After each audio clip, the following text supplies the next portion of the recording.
میں حسین رضی اللہ عنہ کو تو دھوکے سے بلایا گیا نا. آپ تو لڑنے تو گئے نہیں تھے.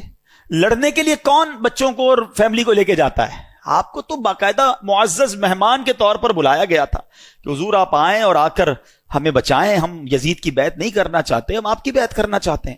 اور آپ پر چونکہ اتنے خطوط آ گئے, اتنی ریکویسٹ آ گئی, کچھ لوگ کہتے نہیں جانا چاہیے تھا. اگر امام حسین نہ جاتے تو وہ کوفے والے قیامت کے دن اللہ کی بارگاہ میں عرض کرتے کہ مولا ہم نے تو امام حسین کو بلایا تھا, وہ نہیں آئے, ہم نے مجبوراً یزید کی بیعت کر لی ان کی ہدایت کے لیے کیونکہ وہ بلا رہے تھے.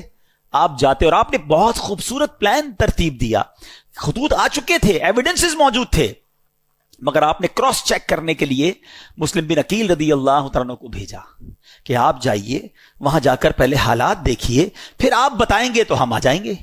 حضرت مسلم بن عقیل پہنچتے ہیں, سب لوگوں نے بڑا ویلکم کیا, ہزاروں لوگوں نے آپ کی بیعت کر لی, اور آپ نے خط لکھ دیا امام حسین کو کہ حضور یہاں تو ایوری تھنگ از اوکے, ہر بندہ آپ کے لیے انتظار میں ہے, آپ آئیے. انفارچونیٹلی دیکھیں کہ خط ادھر پہنچتا ہے, امام حسین ادھر روانہ ہوتے ہیں اور ادھر کوفے والوں نے غداری کی اور وہاں حضرت مسلم بن عقیل سے دھوکہ کیا, آپ کو شہید بھی کر دیا گیا. حضرت مسلم بن عقیل کے بچوں کو بھی شہید کیا گیا, اور حضرت مسلم بن عقیل رضی اللہ عنہ آخری وقت تک کہتے رہے کہ کاش میں وہ خط نہ لکھتا. آپ ٹریول کر چکے اور ادھر حضرت مسلم بن عقیل کو شہید کر دیا گیا. اب آپ جب کربلا کے قریب پہنچتے ہیں اور آپ کو ریزسٹ کیا جاتا ہے, آپ کو انٹرسپٹ کیا جاتا ہے جو یزیدی لشکر تھا. اب یہ لشکر 22,000 کا لشکر ہے.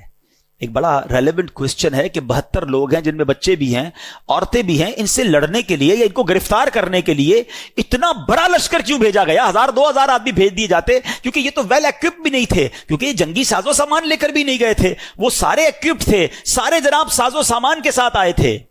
تو جواب یہ ملتا ہے کہ وہ جانتے تھے کہ ان کی رگوں میں شیر خدا کا خون ہے, یہ اتنا آسانی سے ہاتھ نہیں آئیں گے. اگر یہ لڑنے پر آ گئے تو 2-4 ہزار تو مسئلہ ہی کوئی نہیں ان کے لیے ہیں. تو اس لیے خوف کے عالم میں 22,000 کا لشکر بھیجا گیا. اور اب ایک بڑا عقیدے کی بات اشارتاً عرض کر دوں گا, جو عقل مند ہیں وہ انشاءاللہ بات کو پک کر لیں گے. کربلا کے میدان میں بھی نماز ہوتی تھی.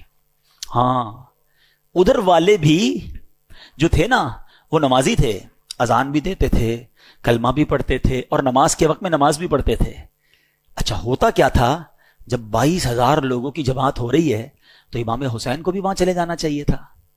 کربلا والے جو تھے, خاندان رسول والے, کہ آپ بھی سب جا کے بڑی جماعت میں پڑھ لیں. لوگ کہتے ہیں نا بڑی جماعت نہیں چھوڑنی چاہیے. تو کربلا کے میدان نے یہ بھی پیغام دے دیا کہ 22,000 کی جماعت الگ ہوتی تھی اور 72 والوں کی جماعت الگ ہوتی تھی. ہاں, یہ سمجھ جاؤ کہ امام اگر لاکھوں کا بھی امام ہونا اور دل میں عقیدہ درست نہیں تو امام بھی اس کے پیچھے نماز نہیں پڑھتے تھے. تو یہ عشق والوں کے لیے میسج ہے کہ بے شک جماعت تھوڑی ہو مگر امام عاشق رسول ہونا چاہیے.